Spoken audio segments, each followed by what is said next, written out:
karena memang mereka bersaksi itu bukan natural ya, bukan pengalaman pribadi mereka, tetapi mereka hanya berdasarkan skenario atau arahan yang diambil dari buletin atau selebaran yang ini yang saya tunjukkan ya, sahabat. Ya, ini dia. Di sini saya kasih tanda petik ya, Kitab Kesaksian Murtadin Odong-Odong. Jadi, buletin atau selebaran ini pernah beredar sekitar tahun 1999. Nah, ini, wah luar biasa, anggun sekali, glowing, putih gitu kan. Karena ingin seperti orang kafir 5 tahun ke dukun, saya pakai susuk. Muslimah nekat ke gereja karena penasaran. Kenapa bisa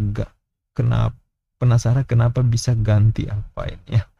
Oke, ini tampilan thumbnailnya. Sekarang kita intip isinya. Sahabat ya, jangan stres ya. Ini thumbnailnya luar biasa loh sahabat ya. Cantik, glowing, putihnya. Coba kita intip dikit, ting. Astagfirullahaladzim, kelakuanmu cup. Na'udzubillah. Thumbnailnya begini, kok isinya begini.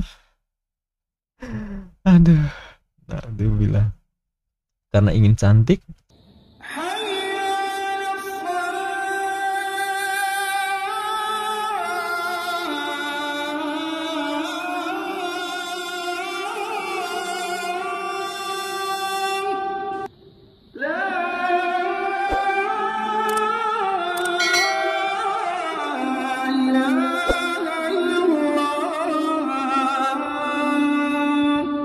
Assalamualaikum warahmatullahi wabarakatuh. Bismillahirrahmanirrahim. Alhamdulillahirrabbilalamin. Asyhadu an la ilaha illallah wa asyhadu anna Muhammadar Rasulullah.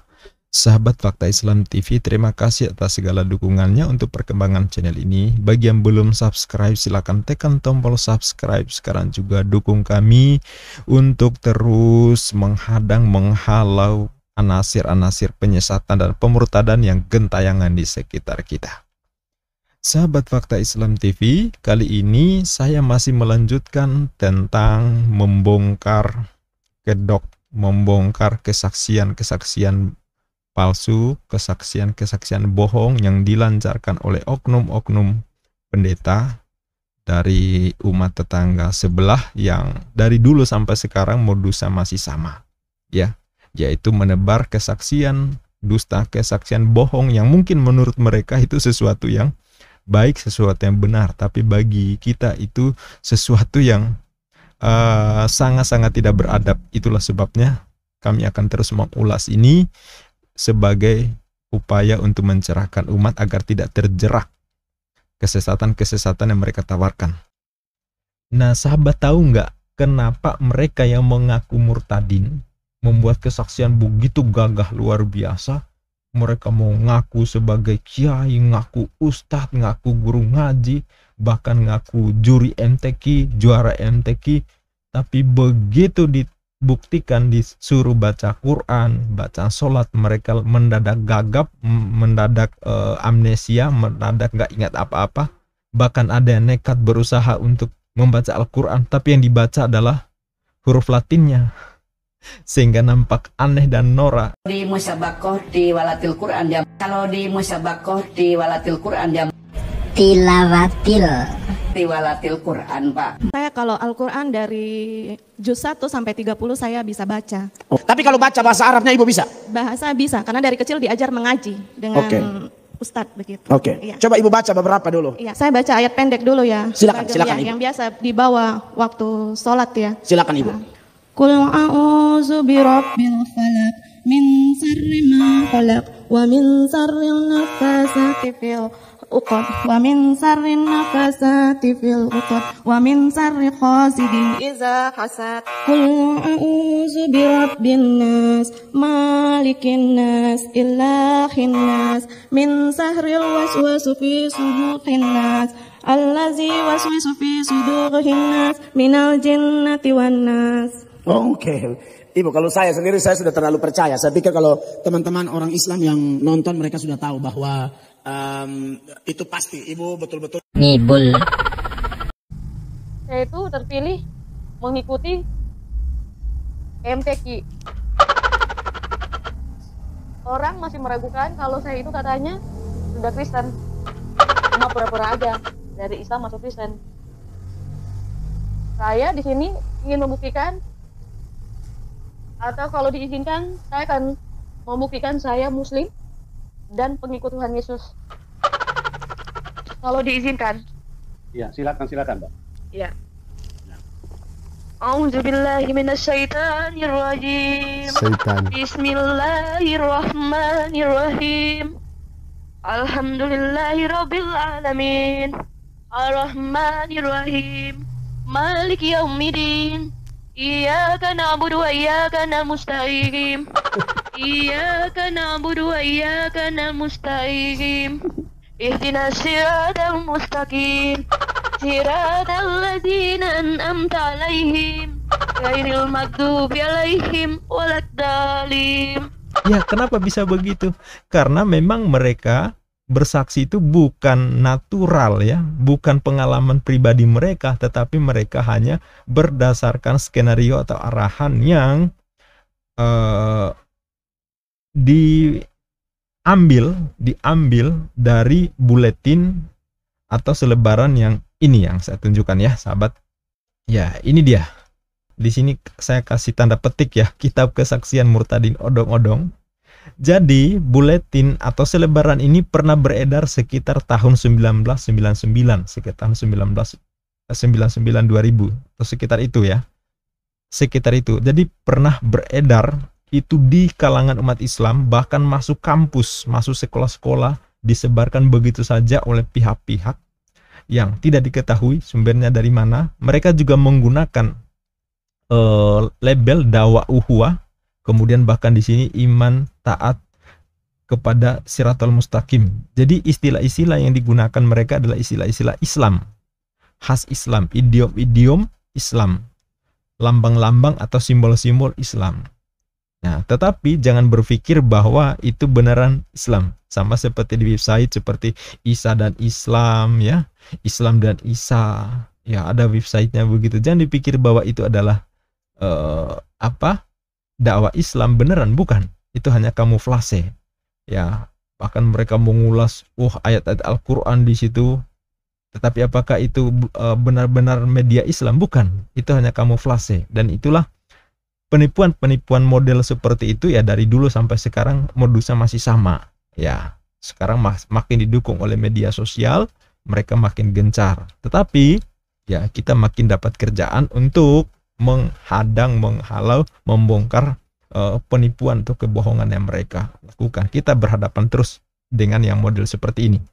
Nah, jadi tadi saya katakan kenapa mereka mengaku kiai, ustadz, guru ngaji, bahkan cucu kiai pendiri pondok pesantren, tapi begitu berhadapan dengan dites baca sholat, baca Quran, bahkan istilah-istilah pemahaman akidah tentang Islam, mereka nggak ngerti apa-apa, mereka mendadak gagap, mereka mendadak linglung. Ya, karena memang kesaksian mereka asli bohong, dusta, bukan hal yang mereka alami, tetapi memang mereka merujuk pada catatan tulisan yang ada di sini. Nah, lantas apa isinya? Isinya adalah ayat Al-Quran yang dimanipulasi sedemikian rupa, dipotong, dimutilasi, diambil kadang depannya, tengahnya lain lagi, kemudian diambil tengahnya, depan sama awal sama akhirnya tidak dikutip, ya gitu.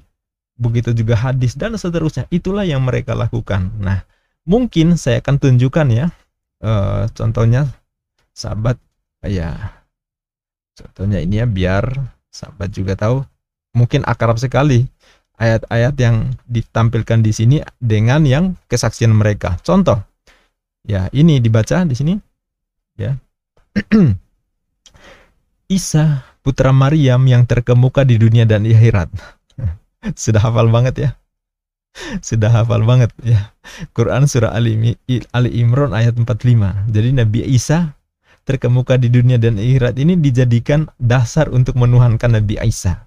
Ya, saya juga kadang bingung, mereka menolak Nabi Isa dalam Al-Quran tapi dijadikan pembenaran untuk menuhankan Yesus Kristus ya. Iya, ini yang mengherankan ya. Kemudian ya, saya coba perlihatkan lagi di sini sahabat ya. Coba. Sangat akrab sekali ya. Akrab sekali. Contoh seperti di sini, katakanlah hai ahli kitab, kamu tidak dipandang beragama sekalipun hingga kamu menegakkan ajaran Taurat, Injil dan apa yang diturunkan kepadamu dari Tuhanmu. Sebenarnya ayat tidak masalah. Tidak masalah, tetapi diarahkan untuk menuhankan Nabi Isa alaihissalam, ini yang jadi problem. Jadi yang dikutip di sini rata-rata Nabi Isa. Tapi mereka tidak akan pernah berani mengutip satu ayat dalam Al-Quran tentang Nabi Isa juga. Yaitu Quran surah Al-Maidah ayat 72. Nggak pernah kesaksian-kesaksian mengutip ayat itu. Kenapa? Karena di situ jelas ditegaskan bahwa siapa yang menuhankan, mengaku Nabi Isa adalah Allah, Nabi Isa adalah Tuhan, Nabi Isa adalah Rabb, maka mereka adalah kafir dan di akhirat nanti mereka akan kekal di neraka. Nggak pernah mengutip ayat itu walaupun membahas Nabi Isa juga. Iya. Nah, ini banyak sekali terkemuka di dunia dan akhirat ya. Nah, ini diulas, diterjemahkan lagi. Nah, kemudian seperti ini tentang mukjizat Nabi Isa alaihissalam ya. Nabi Isa lahir, mati, dihidupkan kembali. Ada kesaksian-kesaksian mereka ya seputar ini saja, dan mereka sudah ada panduannya ternyata di sini ya. Isa menyembuhkan orang buta sejak lahir ya, dan aku menyembuhkan orang buta sejak lahirnya, dan orang yang berpenyakit sopa, dan aku sanggup menghidupkan orang mati dengan seizin Allah. Apakah seperti itu ayatnya? Ini luar biasa ya. Nah, luar biasa. Jadi sedemikian dimanipulasi ya. Isa menghidupkan orang mati, padahal kalau kita baca ayatnya, nggak ada Nabi Isa menghidupkan orang mati dengan kemampuan atau kuasa sendiri. Semuanya biiznillah, atas izin Allah. Bahkan mukjizat seperti ini bukan hanya di Al-Quran, tapi kalau Anda baca di Bible, di Perjanjian Baru, silakan buka di Kisah Para Rasul 2 ayat 22.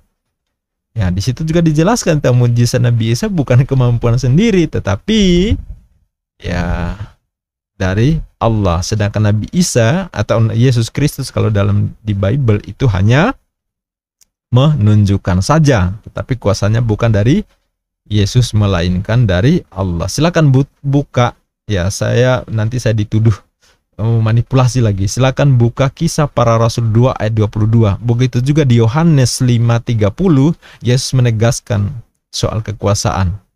Aku tidak dapat berbuat apa-apa diriku sendiri. Itu Yohanes 5:30 ya. Silakan baca sendiri di sana. Jadi sahabat, ya ternyata kesaksian-kesaksian yang selama ini yang nongol di berbagai kanal ternyata punya latar belakang atau rujukannya di sini. Coba kita lanjut ke nih. Jadi banyak sekali contoh ketika membahas surga, neraka nih ya. Kan. Ini ya. Coba, ini juga sering dipakai ya. Dan tidak seorang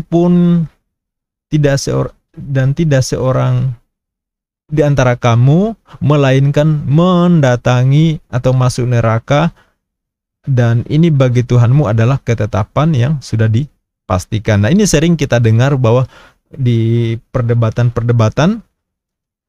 mereka mengatakan bahwa kalian muslim udah pasti masuk neraka, silakan baca Quran surah Maryam ayat 72 gitu kan. Sering sekali mereka mengatakan seperti itu. Padahal kalau dibaca dari awal justru menampol pala mereka sendiri, karena ayat itu menjelaskan tentang riwayat-riwayat umat-umat Nabi sebelum Rasulullah Muhammad SAW. Tapi mereka mengarahkan bahwa kalian muslim pasti masuk neraka. Semua silakan baca Quran surah Maryam ayat 71. Padahal di 72 juga dijelaskan ya orang bertakwa ya diselamatkan. Oke. Kemudian ini jalan ke surga ya, jalan ke surga. Coba. Ini juga ini saya tunjukkan ya sahabat biar tinggal dikonfirmasi dengan kesaksian mereka. Tunjukilah kami jalan yang lurus. Wah, ini paling sering sekali dia. Quran surah Al-Fatihah. Quran surah Al-Fatihah ya, ihdinas siratal mustaqim. Ya, tunjukilah kami jalan yang lurus. Padahal ayat itu masih ada sambungannya. Ya, ayat itu ada sambungannya tapi mereka sambungannya nggak pakai. Mereka kadang lari ke surah apa Az-Zukhruf ayat berapa 61 apa 64 itu ya. Nah, coba. Sedemikian rupa. Lo padahal sambungannya kan jelas. Ihdinas siratal mustaqim. Tunjukilah kami jalan yang lurus. Siratal ladzina an'amta alaihim ghairil maghdubi alaihim waladdallin. Yaitu jalan orang-orang yang diberi nikmat, jalan orang-orang yang diberi petunjuk, bukan jalan orang-orang yang dolim, bukan jalan orang-orang yang menyimpang, bukan jalan orang-orang yang sesat, ya, bukan jalan orang-orang kafir. Sambungannya di situ, tapi dipotong satu ayat ini, kemudian disambung ke ayat yang lain. Ya, itulah kelakuan orang-orang kafir. Ya, luar biasa ya. Nah, atau yang ayat ini yang juga sering dijadikan ayat favorit ya. Nah, Isa adalah hakim yang adil gitu ya. Demi Allah yang jiwaku di tangannya, sesungguhnya telah dekat masanya Isa anak Maryam akan turun di tengah kamu, dia menjadi hakim yang adil. Nah, jadi ini untuk mengarahkan bahwa kita ini harus mengikuti Nabi Isa alaihissalam, mengikuti Nabi Isa atau Yesus yang jadi Tuhan bagi dalam iman Kristen. Ya, karena dia terkemuka di dunia dan akhirat, dia menjadi hakim yang adil, harus mengikuti. Padahal kita muslim itu wajib mengimani Nabi Isa alaihissalam adalah seorang nabi yang diutus untuk Bani Israel. Bukan untuk kita yang di Indonesia, bukan kita di Nusantara, tapi khusus untuk Bani Israel. Jadi ayat-ayat dalam Al-Quran atau hadis yang menceritakan tentang Nabi Isa itu menceritakan riwayat ya, kejadian di masa lampau yang bisa kita jadikan ibrah di masa sekarang. Bukan berarti kita harus mengikuti Nabi Isa, tidak ada aturannya begitu dalam Islam. Tapi mereka mau motong ayat-ayat ini, mengambil riwayat seperti ini seolah-olah kita dituntut untuk mengikuti Nabi Isa. Padahal mereka sendiri tidak mengimani Nabi Isa yang disikapi sebagai nabi dalam ajaran Islam. Bahkan bukan hanya dalam Al-Quran menjelaskan tentang Nabi Isa untuk Bani Israel, melainkan juga di dalam Bible bisa dibaca di Matius pasal ke-15 ayat ke-20 berapa? 24 kalau nggak salah ya.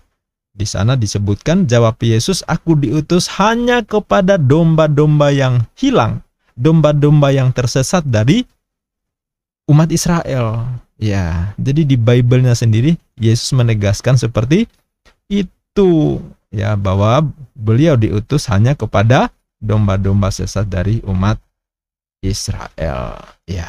Ini tapi begitulah upaya mereka bagaimana menyesatkan, memurtadkan. Mereka memutilasi ayat, hadis dipotong-potong, dari ayat sini disambung ke ayat yang lain yang konteksnya berbeda. Tapi ya begitulah kelakuan mereka ya. Ya. Contoh begitu juga seperti ini jalan yang lurus tadi ya. Ihdinas siratal mustaqim. Quran Al-Fatihah disambung ke Az-Zukhruf. Masya Allah, kelakuan ya. Tapi begitulah ya, kita jadi makin paham bahwa begitulah kelakuan orang-orang kafir. Orang-orang kafir begitu kelakuannya ya, tidak bisa disamakan dengan kelakuan orang yang mukmin. Nah, termasuk ayat ini juga ya. Siapakah Siratal Mustaqim itu? Siratal Mustaqim atau jalan lurus itu adalah Isa anak Maryam, sampai dikasih garis bawah ini, yang harus diikuti dan ditaati. Ya, Ayatnya Az-Zukhruf ayat 61. Dan sesungguhnya Isa itu benar memberikan pengetahuan tentang hari kiamat. Karena itu janganlah kamu ragu tentang hari kiamat itu. Dan ikutilah aku, inilah jalan yang lurus. Ya, ayatnya bermasalah nggak? Nggak bermasalah. Memang Nabi Isa berpengetahuan tentang hari kiamat. Tapi bukan berpengetahuan tentang kapan hari kiamat. Karena semua nabi itu meriwayatkan, memberitahu, mengajarkan tentang adanya hari kiamat. Hari kiamat seperti ini.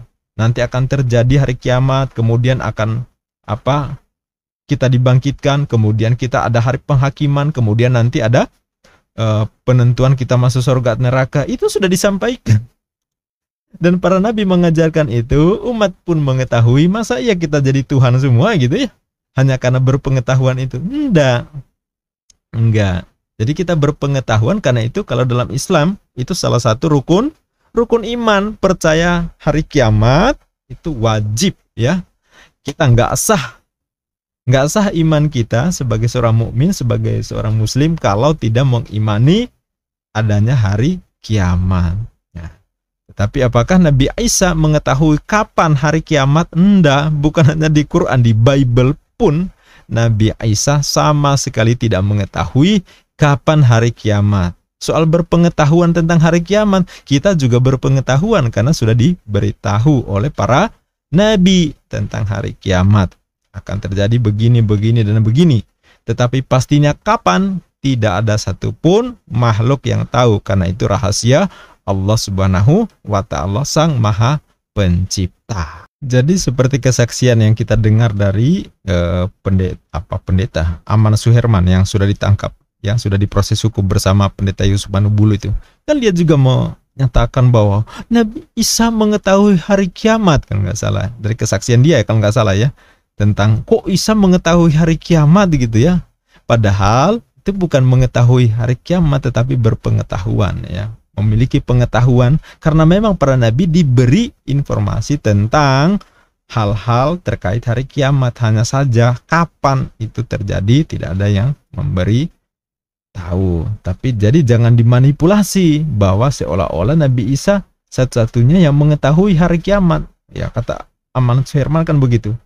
Kok Nabi Isa tahu satu-satunya orang yang mengetahui hari kiamat? Padahal boro-boro di Al-Quran, di Bible pun tegas dan jelas bahwa Nabi Isa, Yesus Kristus, anak atau putra Allah, sama sekali tidak mengetahui kapan hari kiamat. Nggak percaya? Silakan baca di mana, di Matius pasal 24 ayat ke-36, terus di Markus 13:32. Ya, kurang lebih redaksinya sama di kedua ayat itu, bahwa tentang hari itu dan saat itu tidak seorang pun yang tahu.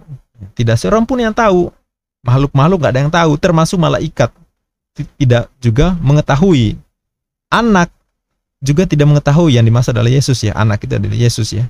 Tidak mengetahui. Siapa yang tahu? Hanya Bapa sendiri.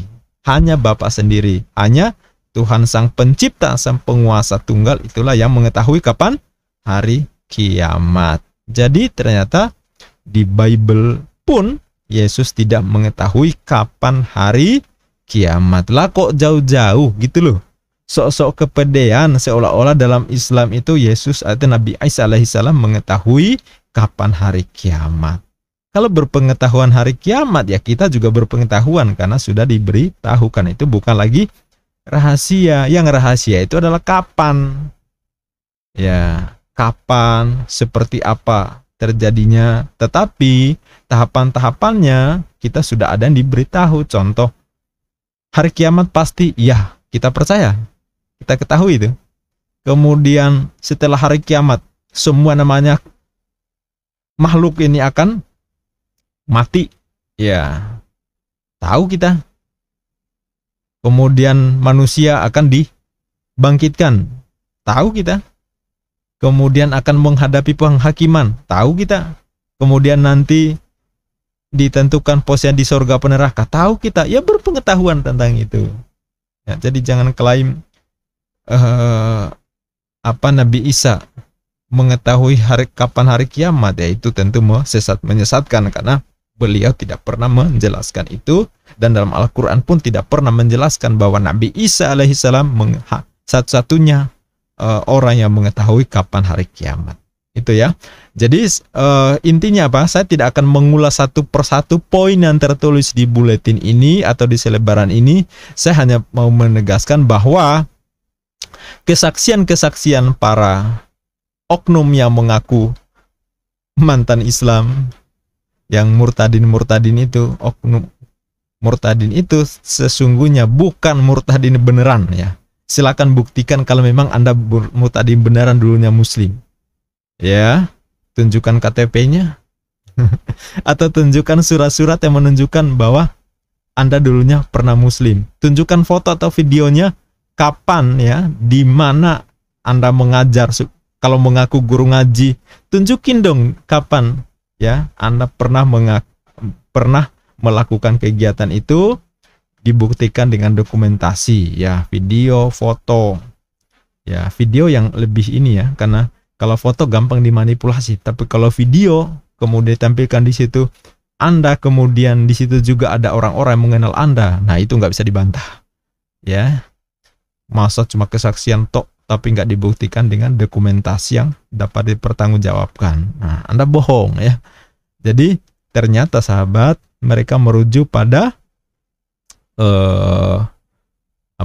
ayat-ayat potongan atau buletin yang sudah diramu sedemikian rupa sehingga mereka merujuk dari sini, dan itulah lantas mereka membuat, ya saya curiga ya, bahwa dari situ, dari ayat-ayat ini kemudian mereka ramu dijadikan satu skenario, dan itulah yang mereka sampaikan sebagai kesaksian murtadin yang cerdas, murtadin yang hebat ya. Kalau kita baca kalau simak di kanalnya Yusuf Manubulu kan, wah luar biasa, semuanya pada pakai jilbaban gitu ya, pakai kerudung ya di thumbnailnya, tapi begitu dibuka langsung naudzubillahi min dzalik. Bener, nggak percaya? Ini saya tunjukkan sebagai penutup dan untuk menghibur ya sahabat ya, dari kanalnya Yusuf Manubulu. Ini sahabat saya tunjukkan bagaimana thumbnailnya dan bagaimana penghuninya. Ya, ini ya. Ini di thumbnailnya seorang wanita berkerudung, kemudian cantik ya sahabat, udah pastilah ya. Ya, glowing gitu ya. Judulnya sakit saya tidak sembuh-sembuh, saya divonis dokter kalau umur saya tidak lama lagi. Muslimah tetap ikut Tuhan Yesus sekalipun ayah membenci. Sekarang kita coba ini dia. Ini thumbnailnya, isinya ini. Naudzubillah. Coba kita lihat lagi yang lain. Ini orangnya sudah diproses polisi ya di Polda Jawa Barat ya, karena kasus penyebaran berita bohong. Ini juga, wah ini cantik sekali.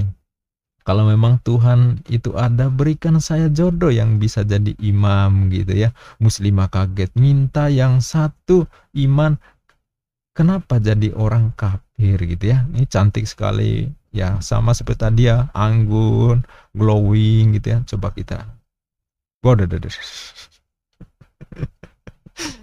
Ternyata yang tampil di cover tidak sesuai dengan yang ada di isi sahabat ya. Waspada ya, antara tampilan dengan yang isi berbeda ya.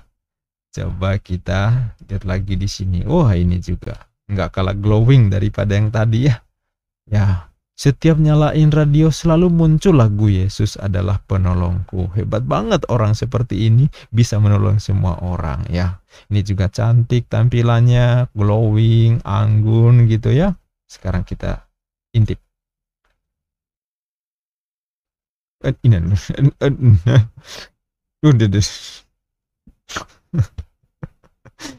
Masya Allah, ucup. Oke. Nah, kita lihat di sini. Ini juga nggak kalah cantik ya sahabat ya, thumbnailnya berkerudung, selalu menggunakan berkerudung si Ucup Manubulus ini ya. Ya, untuk daya tarik ya. Tampilannya luar biasa ya. Nggak tahu ini istri siapa yang dijadikan tampilan ini ya. Ya, apakah orang ini yang sebenarnya isinya luarnya begini, isinya juga begini. Coba kita intip, kenapa ketemu Tuhan begitu sulit? Kenapa orang kafir begitu mudah? Mudah bertemu Tuhan, ya, ketemu Tuhan. Tuhan itu bisa ketemu ya muslimah murtad karena gara-gara ibadahnya mudah dimengerti. Mengerti kali ya. Oke, coba kita intip. Oh ya. Naudzubillah. Ini thumbnailnya sahabat. Isinya 10 tusuk sate mak bokir. Insyaallah Ucup sudah pantas digelandang di Polda ya. Nah ini, wah luar biasa, anggun sekali, glowing, putih gitu kan. Karena ingin seperti orang kafir 5 tahun ke dukun, saya pakai susuk. Muslimah nekat ke gereja karena penasaran. Kenapa bisa ganti apa ini ya. Oke, ini tampilan thumbnailnya. Sekarang kita intip isinya. Sahabat ya, jangan stres ya. Ini thumbnailnya luar biasa loh sahabat ya. Cantik, glowing, putihnya. Coba kita intip sedikit, ting. Astagfirullahaladzim, kelakuanmu cup. Naudzubillah. Thumbnailnya begini, kok isinya begini. Aduh, naudzubillah. Karena ingin cantik, saya 5 tahun pergi ke dukun, tiba-tiba dengar suara. Sesuai banget ya sahabat, dari sini manipulasinya luar biasa ya. Jadi pantas digelandai ke Polda ya. Nah mudah-mudahan ini sesuai dengan kenyataan ya sahabat ya. Ini tampilannya anggun, putih, glowingnya nggak kalah, alisnya juga begini ya, bibirnya gini. Nah mudah-mudahan ini isinya betul-betul sesuai dengan yang di sini ya. Ayah saya mau dipotong hidup-hidup. Rumah kami mau dibakar, tiba-tiba yang terjadi, orang-orang yang mau potong itu bakar rumah jadi patung. Jadi patung ya? Ya, jadi patung. Kalau ini benar-benar terjadi, itu pas jadi viral dari kemarin-kemarin. Jadi bahkan sudah viral di internasional kalau emang ada ya. Ya. Kalau benar-benar nyata itu pasti jadi viral, jadi berita. Tapi nyatanya nggak ada, jadi begitulah ya. Nah ini cantik begini, kira-kira isinya apa nih? Naudzubillah.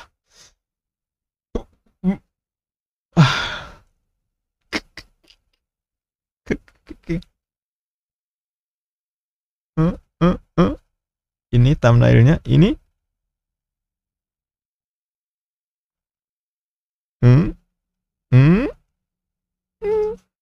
Udahlah. Satu lagi ya.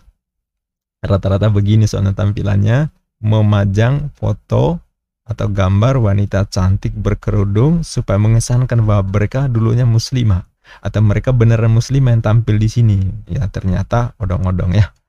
Nah ini 2 kali ke Arab, muslimah lihat Tuhan Yesus. Tiba-tiba saya dengar suara, sebesar apapun dosamu, aku akan mengampuni kamu.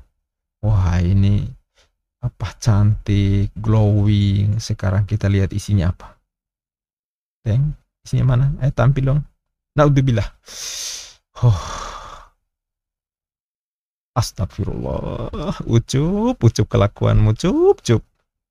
Yang kamu tampilkan ini, tapi kenapa isinya begini?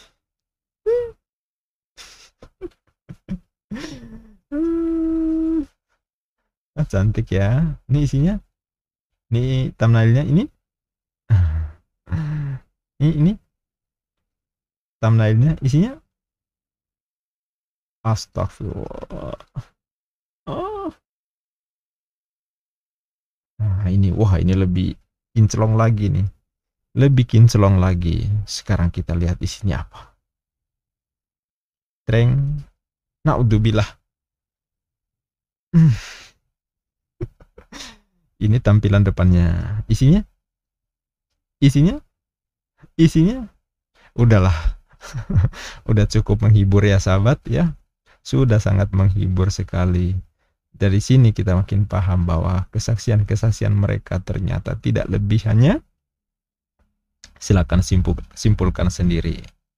Ya, jadi paham kenapa si Ucuk Manuk Bulus itu harus digelandang ke Polda Jawa Barat. Ternyata kelakuannya seperti ini.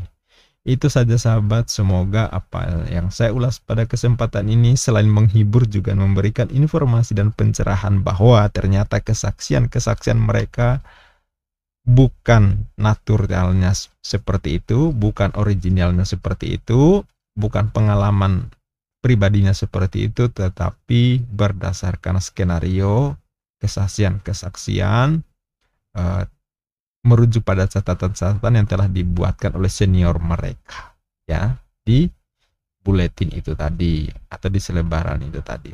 Itu saja sahabat, semoga memberikan pencerahan buat kita semua. Waspada, waspada, waspada dengan anasir-anasir penyesatan dan pemurtadan yang gentayangan di sekitar kita. Ku anfusakum wa ahlikum nar. Jagalah dirimu, keluargamu dari siksaan api neraka. Ya, jangan sampai kita kafir. Kalau itu mah sudah pasti kekal di jahanam. Billahi taufik wal hidayah. Wassalamualaikum warahmatullahi wabarakatuh.